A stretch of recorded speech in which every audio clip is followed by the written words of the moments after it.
Tayo, c'est Nejan et on se retrouve aujourd'hui pour le petit déj du dimanche matin. Le dimanche est le meilleur des petits déj parce que déjà on va mettre à la porte les petits déj de ciel rougissant. Là en ce moment c'est bon, ils m'ont assez énervé comme ça avec leur pioche vraiment pas terrible. Je vous l'ai dit, hein, c'est pas pour rien que j'ouvre plus du ciel rougissant en ce moment, c'est parce que j'ai vraiment pas de bol avec cette série. Toutefois pour le dimanche matin, j'ai choisi des boosters japonais Neo Discovery, la série Neo numéro 1 je crois si je dis pas de bêtises.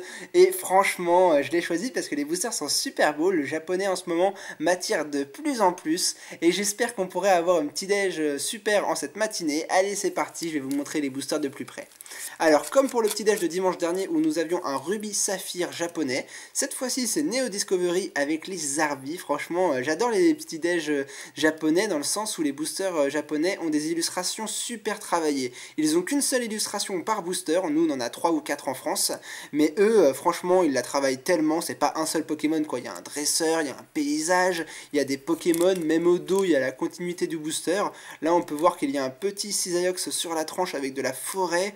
Franchement elle est super belle l'illustration du booster, j'adore. Et puis même les couleurs, le orange je trouve que ça lui va parfaitement bien. En tout cas on a deux boosters parce qu'un booster je me suis dit que ce serait assez court et vu que le booster Neo Discovery en japonais vaut moins cher que un booster ex Ruby Saphir, et ben j'ai voulu vous gâter un ce dimanche matin et on va passer à l'ouverture de ces boosters. Je prends les ciseaux pour couper parfaitement le booster puisqu'ils sont assez durs à ouvrir autrement. Voilà, c'est découpé et c'est parti, on va prendre les cartes en mettant au dos parce que je sais que la bonne carte normalement est en première position. Je sais pas si c'est comme pour Ruby Saphir, mais au moins je prends pas le risque. Allez, c'est parti. Nous avons pour ce premier booster un pomme de pique, un petit Wat-Wat, ça je m'en souviens, c'est vraiment les illustrations de Wizards de Neo Discovery, je les reconnais par le petit temple, franchement pas mal. On enchaîne avec Xatu, un Fouinette, pas mal du tout, Granivol, waouh, ça date cette illustration, je m'en souviens comme si c'était hier, je les avais quand je les étais petit. Ensuite, un Infect, un Insolourdo, bah tiens, ça fera plaisir à certains, cette illustration. Alors déjà qu'Insolourdo, je l'aime pas plus que ça, mais alors là, je trouve que cette illustration, elle est pas belle du tout. Alors dites-moi dans les commentaires si vous êtes d'accord ou pas d'accord, mais c'est mon avis. On continue ensuite avec un Chenipan, un gros Chenipan pâte à modeler, pourquoi pas. Et on arrive à la bonne carte, il s'agit... Ah non, c'est pas encore la bonne carte, il reste une carte, excusez-moi. Un Évoli un peu commune, et regardez-moi ça, elle est belle, je la connaissais pas. Je l'avais jamais vue dans Neo Discovery français. Tiens.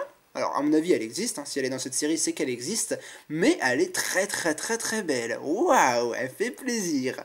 Bon allez, j'arrête de vous faire languir, la bonne carte de ce booster ce sera, waouh, et c'est une des plus belles holos de la série, je suis trop content, Cisaillux, j'adore Cisaillux, et waouh, elle est trop belle. Ça c'est de la carte, je pense même que c'est pour moi c'est peut-être la meilleure carte de Neo Discovery avec le Noctali que j'ai en français déjà que j'avais obtenu il y a longtemps dans une ouverture française, d'ailleurs la seule ouverture Neo Discovery que j'ai fait sur ma chaîne, et ben en japonais on a la meilleure holographique avec Noctali, le Cisaillux, en tout cas c'est mon avis, hein. Franchement avec les effets lumineux de tranche et la position du Cisaillux, c'était un des tout premiers Pokémon métal du TCG, hein, faut le savoir, à l'époque le type métal était vraiment pas utilisé du tout, il y avait très peu de cartes de ce type là, et je suis trop content, on a eu vraiment une des meilleures cartes de la série. Petit déj de malade, je suis trop content d'avoir commandé ces boosters Jap pour cette ouverture. Ça, c'est une ouverture de malade. Je suis trop content. En plus, il n'y a pas qu'un seul booster, il nous en reste un deuxième pour savourer un maximum.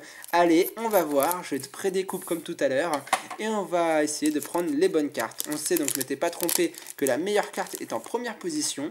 Alors, on va refaire la même chose à la fin, et c'est reparti. Nous avons pour ce deuxième booster un Aspico qui fait trempette sur une feuille. Ensuite, un petit art qui se cache parmi les nénuphars. Au moins là, on a des cartes qui font plaisir et qui sont très sympathiques à décrire. On continue avec Granivol. Qu'est-ce que je dis Granivol? N'importe quoi. Tout doudou plutôt, avec plein de ballons. Il est tellement léger qu'on pourrait le confondre avec les ballons. Cette fois-ci, je me suis pas trompé, ce sont les Granivols. En fait, j'ai juste fait un peu l'attaque préscience. Axoloto. Un Infect qu'on a déjà eu tout à l'heure. Chenipan pâte à modeler, le retour. Un Kabuto. Oh, encore les volis de tout à l'heure, bah vous voyez, elle revient une deuxième fois. Pour ceux qui la voudraient, n'hésitez pas à mettre un commentaire, hein. Si vous voulez quelques cartes que j'ai eu en doute dans cette ouverture, avec plaisir que je vous les donnerai gratuitement. Il suffira juste de mettre un petit commentaire et je ferai un tirage au sort. Enfin bon, vous connaissez un peu la chanson. Et je crois qu'on arrive déjà à la bonne carte. Allez, c'est parti. Non, si. Oh, pas mal du tout. Elle est pas aussi balèze que le Cisaillux, mais elle est bien. Franchement, le Malos qui se cache parmi les hautes herbes, elle est belle aussi.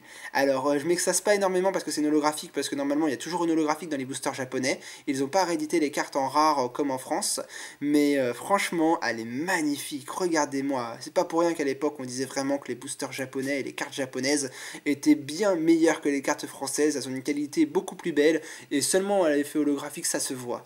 Regardez-moi le petit déj de ce matin et dites-moi dans les commentaires si ça c'est pas un petit déj de folie. Franchement, c'est le meilleur petit déj de la semaine. Je suis trop content et j'ai vraiment savouré à mort. C'était juste trop bon. Alors j'espère vraiment que vous aurez pris du plaisir à suivre ce petit déj en ma compagnie. On se retrouve très prochainement pour de nouvelles vidéos. Jusque là, portez-vous bien, gardez le sourire. Moi, mon week-end est fait. Mon dimanche matin seulement avec cette ouverture, bah voilà, je pense que ma journée est terminée. Et franchement, je vous remercie. N'hésitez pas à mettre un petit pouce bleu, pas vert. Ça y est, j'ai retenu la leçon. Si cette ouverture vous aura plu, un petit commentaire disant si vous voulez les doubles de cette ouverture. Enfin bon, ça je vous laisse gérer vous-même. Et voilà, moi je vous dis à demain. Salut tout le monde.